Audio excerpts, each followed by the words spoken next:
I never considered myself the kind of person who thrives on chaos. I like order, structure, and predictability. That's probably why I fell into managing our small HOA administrative team in the first place. Our team was tiny, just 5 of us, but we ran like a well-oiled machine. Every day I could count on Sarah double-checking our billing, Mike keeping the maintenance schedule flawless, and Jenna juggling resident requests with a smile that made even the most frustrated homeowner feel heard. We celebrated small victories quietly, residents happy with their repairs, meetings that went off without a hitch, notices that arrived on time. It wasn't glamorous work, but it mattered, and we knew it. I sat at my desk one Tuesday morning, sipping my coffee, reviewing our weekly report and feeling the usual sense of quiet pride. Things were ticking along as usual, emails flowing in and out, maintenance requests tracked, budgets balanced. There was a calm that came from knowing the exact weight of every task, the impact of every decision. I liked that calm. That calm ended the moment Karen walked into the office. Karen had just been promoted to oversee our HOA division, and her reputation preceded her. In every conversation I'd overheard from other departments, Karen's name came with adjectives like efficient, cutting-edge, and less flattering, ruthless with budgets. She was the kind of leader who loved spreadsheets more than people, numbers more than nuance. And now she was standing in our small office, clipboard in hand, her heels clicking like a metronome as she surveyed our team.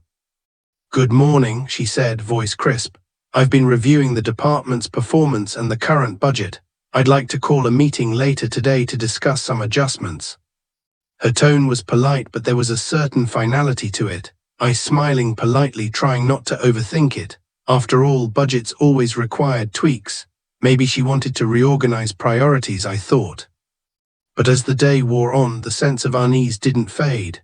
Karen's presence had a way of making the office feel smaller. The air, I noticed her eyes lingering on our team's schedules, her fingers drumming on the edge of her clipboard, the quiet hum of calculation behind her gaze. By mid-afternoon, she called the meeting. My heart sank the moment I entered the small conference room. The other team members were already seated, exchanging nervous glances. I could feel the tension in the room like static electricity.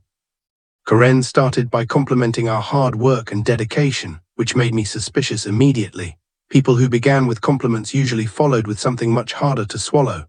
Then she smiled, that precise, professional smile, and said, "After reviewing the budget and team structure, I've decided that some changes are necessary. To save costs, I will be reducing staff in the department. I know this may be difficult, but it is necessary for efficiency." For a moment the words didn't even register. I blinked, trying to make sense of what I had just heard. "Reducing staff?" I asked slowly, my voice catching. "Are you saying you're letting people go?" "Karen, yes, it's not personal, it's about numbers. We can run more efficiently with fewer staff." I felt the room shift around me. Sarah's face went pale, Mike's jaw tightened, and Jenna gripped the edge of the table. I wanted to stand up, to shout, to explain why this was a terrible idea, but all that came out was a hollow, I don't think you understand how essential this team is."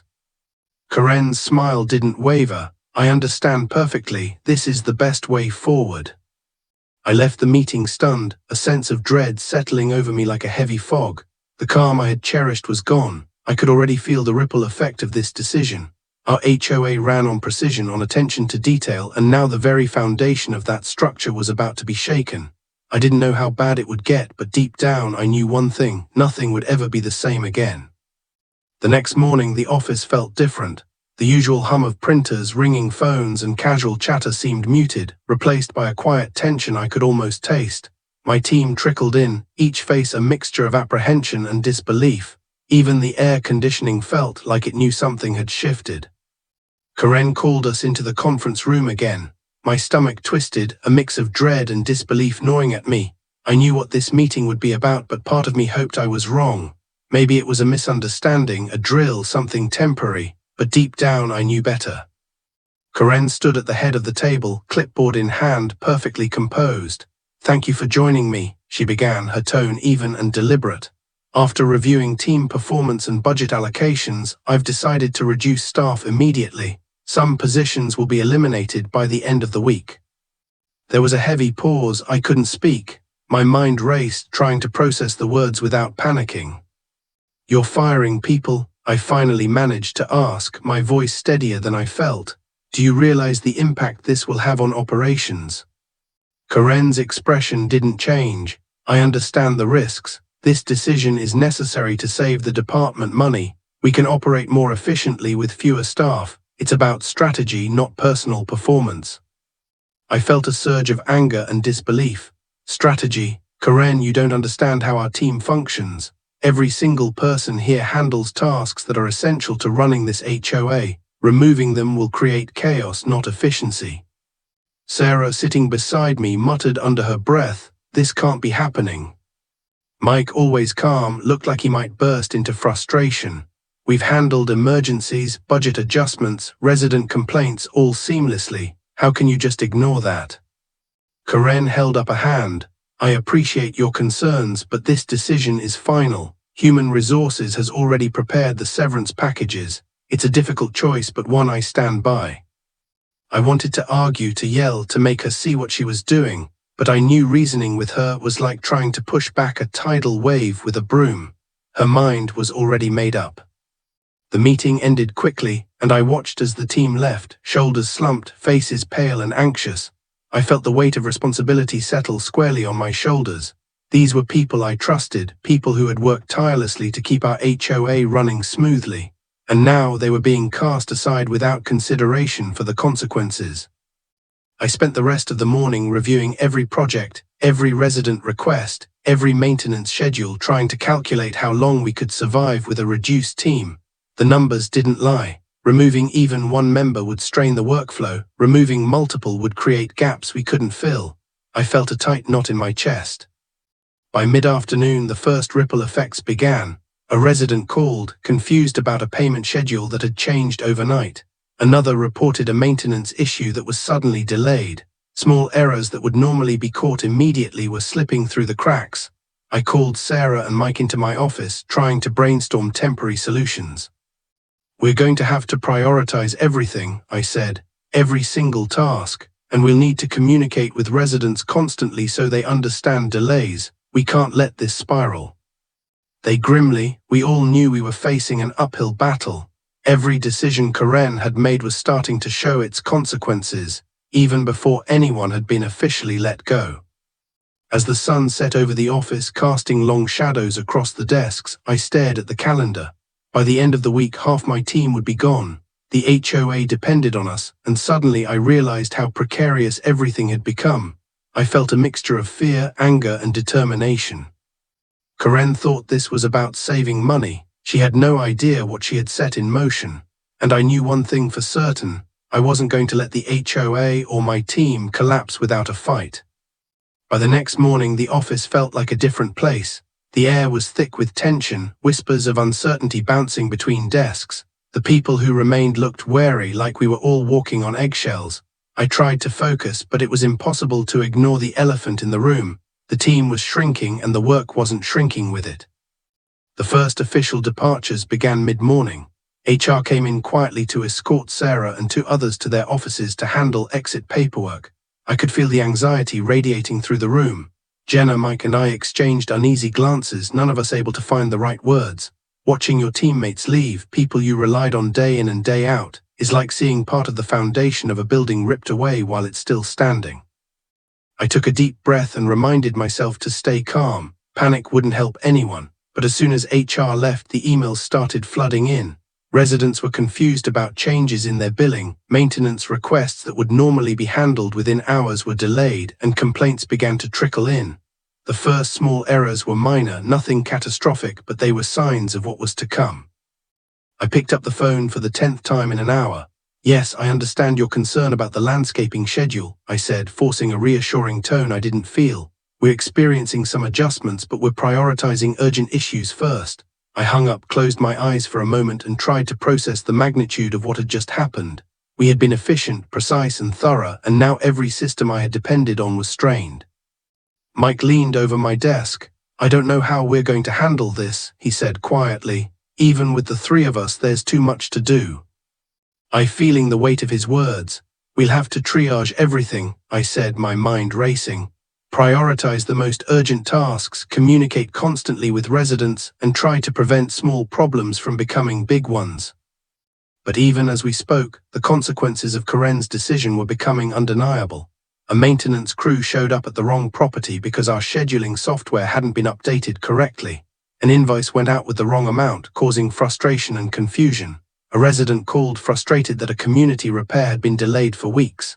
I had to step in and manage each situation personally, juggling phones, emails, and schedules with barely a moment to breathe. I could feel the tension mounting, not just among the residents, but in the office as well. Jenna kept checking her email, visibly stressed, while Mike ran between desks trying to keep everything organized. Every little problem that had been easily handled before now required hours of work to fix. By lunch, the full impact of Karen's decision was clear. Projects were delayed, minor mistakes were multiplying, and residents were starting to question the reliability of our team. I tried to hold it together, keeping my voice calm and my instructions precise, but inside I was furious. This wasn't just a budget adjustment, it was a disaster in the making. Still, I knew panicking wouldn't help. I gathered Jenna and Mike in my office, trying to map out a plan. "We can do this," I said, determination sharpening my voice. "It won't be easy, but if we stay organized and communicate constantly, we can minimize the damage." We spent the next hour prioritizing tasks, reallocating responsibilities, and creating checklists for every critical issue.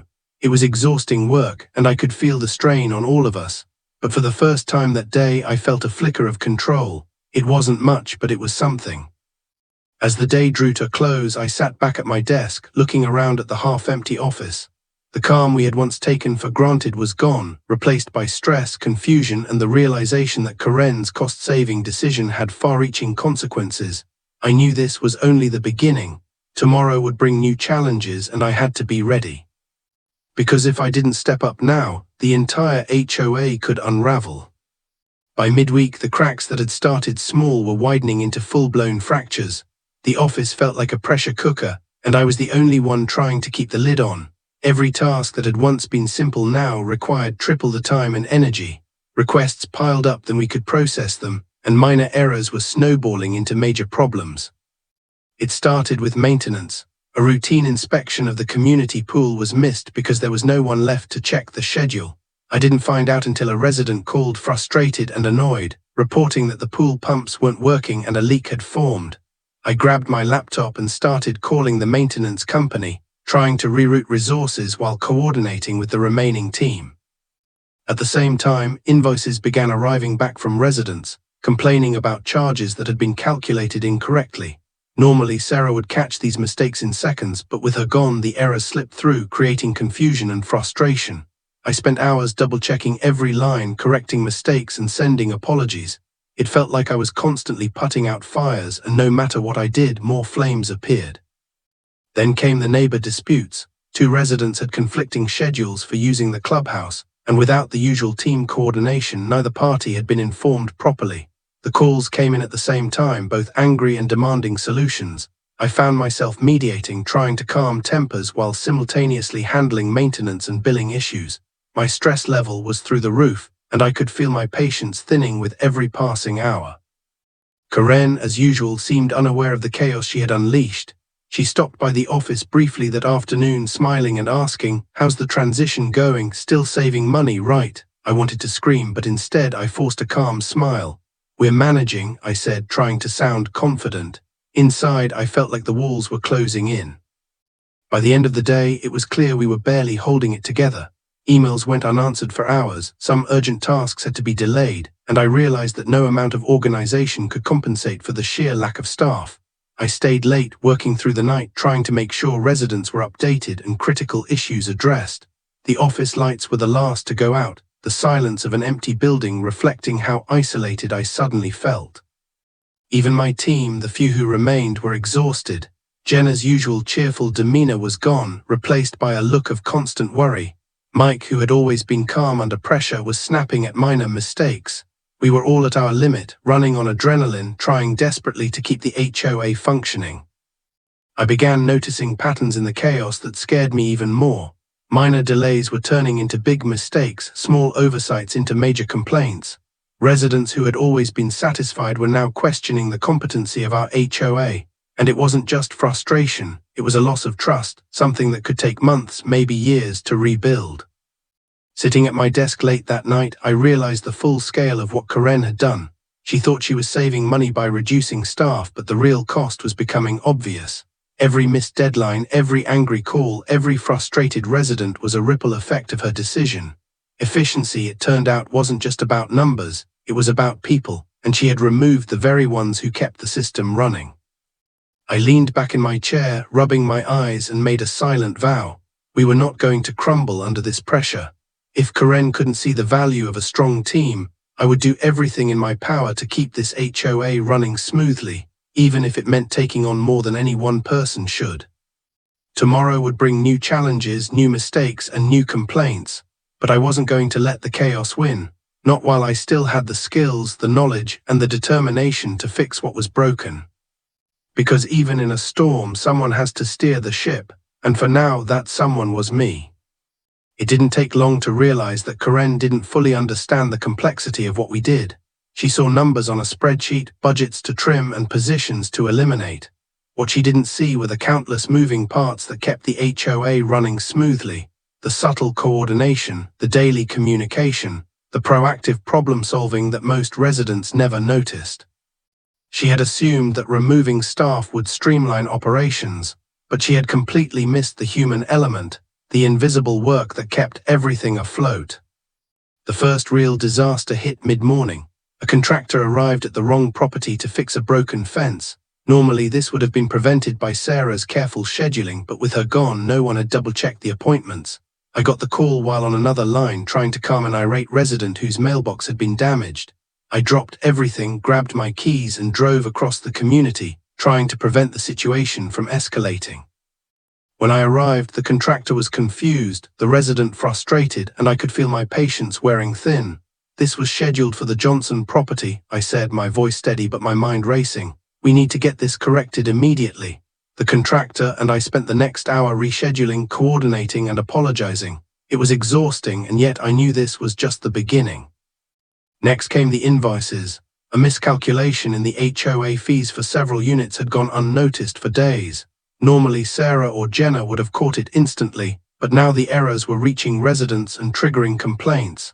I spent the afternoon calling residents personally, explaining the mistakes and that corrected invoices would be sent.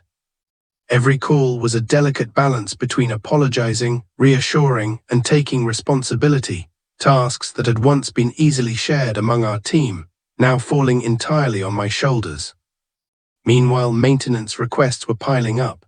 The landscapers had missed a critical pruning schedule, leaving overgrown trees blocking walkways. The pool had a minor leak that, if left unchecked, could turn into a larger problem. I had to prioritize, delegate, and sometimes make calls that should have been handled by 2 or 3 other people. The sheer volume of tasks was overwhelming, but I couldn't let things slide. Residents relied on us, and I refused to let them down. By the time Karen stopped by for her routine check-in, I was sitting at my desk at a mountain of paperwork, phones lined up beside me, emails unread, and a maintenance schedule in chaos. "How's everything going?" she asked cheerfully, clipboard in hand. I took a deep breath. "It's challenging," I said carefully. "There are delays in maintenance, billing errors, and scheduling conflicts. With fewer staff, we're having to manage everything manually, and it's starting to affect residents' satisfaction." Karen smiled. "I expected some adjustment time, but I trust you'll handle it. Remember, we're saving money here, which is what counts." I stared at her, a mix of frustration and disbelief welling up inside me. "Saving money isn't the same as running efficiently," I said, my voice tight. "We're running at capacity now, and small mistakes are turning into big problems. If this continues, the community will start noticing, and it could take months to recover." Her smile didn't falter. "We'll see, trust the process." That was the moment I realized she truly didn't grasp the scope of her decision. Karen had removed the team without understanding that our work wasn't just about numbers. It was about people, coordination, foresight, and attention to detail. She had blind spots, and those blind spots were now threatening to undermine months of careful planning. As the day ended, I sat alone in the office, watching the sun dip below the rooftops of the community. The pile of unresolved tasks seemed endless, and the complaints were already starting to trickle in. My temples, feeling the weight of responsibility pressing down on me. Karen thought this was just a simple cost-saving measure. She had no idea how close we were to disaster. And I knew one thing for certain: If I didn't act quickly and decisively, this HOA and everything we had built could fall apart entirely. I looked around the office, empty seats where friends and colleagues once sat, and made a silent vow. I would fix this no matter how impossible it seemed. Even if it meant working harder than ever before, I would keep the community running, because no spreadsheet could replace the knowledge, dedication, and teamwork that kept this HOA alive. By the start of the next day, I realized that waiting for Karen to understand the situation was pointless. The mistakes were multiplying, and residents' patience was wearing thin. Something had to change, and fast. If I didn't act, the chaos would only get worse. I called Jenna and Mike into my office first thing in the morning. "We need a plan," I said, spreading out the schedules, emails, and work orders across the table. "We can't keep reacting to problems as they come. We need to be proactive, prioritize, and communicate constantly. Everyone left or staying, we have to work smarter, not just harder." Jenna, already tapping notes into her tablet. "We could divide the community into sections," she suggested. "Assign ourselves responsibilities so we can at least cover the critical areas. That way, if something comes up, we know exactly who handles it."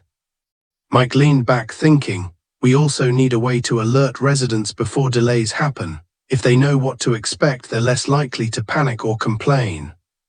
I smiled faintly. "Good, let's start there. We'll create a clear schedule for who handles which tasks and a communication plan to keep residents informed." It wasn't easy. Every change required careful thought. I had to anticipate every possible hiccup, plan for contingencies, and still manage incoming issues. Emails kept piling up, phone calls rang constantly, and maintenance tasks threatened to overwhelm us. But for the first time, I felt like we were gaining control again, slowly turning reactive chaos into structured action. I also began cross-training Jenna and Mike on tasks that had previously been handled solely by Sarah and the others. It was a steep learning curve, and mistakes were inevitable at first. A misfiled payment here, a delayed request there, but slowly they caught on. Within a few hours, they were navigating unfamiliar responsibilities with surprising competence. I knew that wasn't enough, though. I had to find ways to prevent mistakes before they happened. I began creating checklists for every major task, scheduling double checks, and using spreadsheets to track progress in real time. It wasn't perfect, but it gave us structure where there had been chaos. Even Karen noticed the changes. She stopped by mid-afternoon, clipboard in hand, and asked, "How's it going now? Still saving money?" I forced a smile. "We're adjusting," I said carefully. "It's not perfect, but we've reorganized responsibilities and created a plan to keep critical tasks on track. Residents are being updated proactively, so we're avoiding most issues before they become problems." Karen once and walked away satisfied, or at least pretending to be. She still didn't fully understand the work we were doing, but for now that didn't matter. What mattered was that we were surviving. By the end of the day, the first real signs of progress appeared. Maintenance tasks were being completed on schedule, critical invoices had been corrected, and a few residents even sent emails thanking us for the updates. It was exhausting, but it worked. Slowly, the office felt like a functioning unit again, even with fewer staff. I knew this was only temporary. The system we had put in place wasn't ideal. It was a patchwork solution, a stopgap to hold the community together while we worked under the strain of Karen's decisions. But for the first time in days, I felt a flicker of hope. Sitting at my desk that night, I realized something important. Karen might have thought she could solve the budget problem by firing staff, but she underestimated one thing: dedication, knowledge, and teamwork could overcome even the worst decisions. If I kept my team focused, stayed organized, and maintained open communication, we could weather the storm she had created. It wouldn't be easy. There would still be complaints, mistakes, and late nights. But at least now we had a plan, and for the first time in days, I felt like I had some control over the chaos. And that control, small as it was, gave me a sense of determination. I wasn't just surviving, I was fighting back. It happened than I could have imagined. One small mistake that should have been caught early spiraled into a full-blown crisis. A major repair on the community's irrigation system had been scheduled incorrectly. Normally, one of my team members would have double-checked the contractor's timelines, confirmed deliveries, and ensured the system was ready. But with half the team gone, no one had noticed that the critical valves had been installed on the wrong schedule. I received the call in the middle of the morning. "The irrigation system isn't working. the landscaping company said. Water's flooding some areas and other sections are completely dry. Residents are calling and it's causing a lot of complaints. I felt my stomach drop. I grabbed my keys and my laptop, muttering to myself, of course this would happen now. When I arrived at the site, the chaos was visible immediately. Water gushed from an incorrectly connected pipe, flooding walkways and trickling into yards. Residents had gathered, their faces a mix of frustration and disbelief. Why wasn't this fixed last week? One of them asked, clearly upset. I took a deep breath, forcing a calm, professional smile, even though inside I was panicking. Let me handle this, I said, directing contractors to shut off the main valves while I assessed the damage. I coordinated the repair, rerouted water to critical areas, and began contacting residents personally, explaining what had happened and how it would be fixed. Every second counted, every decision had consequences, and every mistake from earlier decisions by Karen now amplified the chaos. As I worked, I could feel the exhaustion building. My hands were sore from phone calls, my mind spinning from calculations and scheduling, and yet I didn't stop. I couldn't stop. The HOA depended on me, and I refused to let the community or my remaining team crumble under Karen's cost-cutting decisions. By mid-afternoon, the repair was partially contained, but the backlash was already here. Residents called the office with complaints, asking why the HOA had failed to prevent such a disaster. I spent hours on the phone, drafting emails, coordinating contractors, and personally apologizing. It was relentless, and I began to feel the weight of responsibility pressing down harder than ever. Karen stopped by the office at some point, clipboard in hand, perfectly calm as always. "How's everything going?" she asked, expecting a simple, brief answer. I looked at her, fatigue and frustration written across my face. "We are managing, but the irrigation error caused major issues. Residents are upset and repairs are ongoing. This could have been prevented if the team had been fully staffed." Her eyes narrowed slightly, but she didn't seem to fully grasp the scale of what had happened.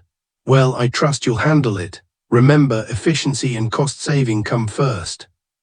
I wanted to scream. Efficiency, cost saving. The community was flooded in some areas and dry in others, and she thought this was a triumph. Instead, I clenched my jaw and focused on the tasks ahead. Words wouldn't fix the damage, but action could.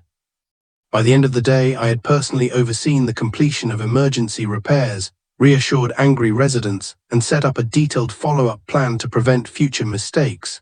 Jenna and Mike were exhausted, but they had learned quickly under pressure, handling responsibilities I never imagined they could. Together, we had managed to stop the situation from becoming catastrophic, but barely. Sitting in the quiet office after the last resident call, I finally let myself breathe. The breaking point had arrived, and we had survived it, but the damage to trust, efficiency, and morale was clear. Karen's decision had nearly destroyed everything we had worked for, and it was only through relentless effort, problem-solving, and teamwork that we had kept the HOA from collapsing entirely. For the first time, I understood the true cost of human elements in management. Saving money on paper had nearly destroyed months of careful work, but I also realized something else. When faced with a crisis, leadership, persistence, and dedication could make the difference between failure and survival. I looked around the office at the empty seats, the unfinished work, and the tired but determined faces of my team. Karen might have thought firing people would save money, but she had no idea that it would take more than dollars to run an HOA successfully. And I had no intention of letting her decisions destroy what we had built. The days after the irrigation disaster were tense but quieter. The immediate crises had been managed, repairs completed, and residents' concerns addressed. It didn't feel like a victory, more like survival, but for the first time in weeks I felt a small sense of relief. Karen finally called a meeting with me and the remaining team. Her tone was different this time, not harsh, not dismissive, but cautious, as though she was starting to realize the depth of the situation she had created. "I see the community is functioning again," she said, glancing at her clipboard. "I didn't expect it would be so difficult to manage with fewer staff." I swallowed my frustration and kept my tone professional. "It's not just about the number of staff, Karen. Running an HOA requires coordination, proactive planning, and communication. Efficiency on paper doesn't always translate into real-world results. The team we had was essential for that." Her eyes lingered on me, and for a moment I thought I might finally be heard. I see, she said slowly. Perhaps I underestimated how much each person contributes. It's not personal, it's about the work itself and keeping the community running smoothly. If we want long-term success, it has to be about more than just cost saving. People, process, and knowledge are just as important. To my surprise, Karen agreed to reinstate some of the positions she had cut. Sarah and a few others were brought back, and Jenna and Mike's roles were stabilized with clear responsibilities. The office slowly began to feel like the team it once was, though we all knew that trust and efficiency would take time to fully recover. The restoration of the team brought a noticeable change in morale. Emails were answered, maintenance requests handled properly, and resident complaints decreased significantly. The chaos that had dominated the past weeks gradually subsided, replaced by structure and calm. It wasn't perfect, but it was progress. I took a moment one evening to reflect on everything that had happened. Karen's decision had been disastrous, but it also highlighted something I had always known. Leadership isn't just about making decisions on paper. It's about understanding the people, processes, and relationships that keep an organization running. Even the best intentions, like saving money, can fail spectacularly if they ignore the human element. I also realized how much my team had grown under pressure. Jenna and Mike had learned new skills, adapted quickly, and proved that dedication and resilience could overcome even the worst situations. Watching them step into roles they had never handled before was inspiring.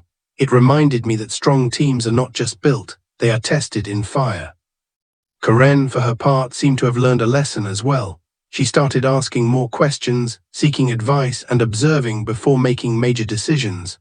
It wasn't perfect, and I still had my doubts about her instincts, but she appeared more willing to trust experience over spreadsheets. Most importantly, I learned that in any organization, challenges and mistakes are inevitable, but how you respond defines the outcome. I could have panicked, blamed others, or given up. Instead, I chose to take responsibility, organize what I could, and fight for the community and my team. That choice made all the difference. Sitting at my desk one evening, I looked out at the community, the sun casting warm light over neatly maintained lawns and quiet streets. The storm had passed. The HOA was stable again, the team was back in place, and residents were happy. It hadn't been easy, and I knew the next challenge could come at any time, but I felt confident. Karen may have thought firing the team would save money. In reality, it had almost destroyed everything.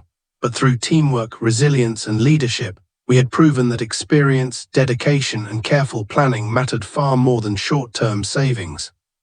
And I knew that no matter what came next, I and my team would be ready. Because we weren't just surviving, we were leading.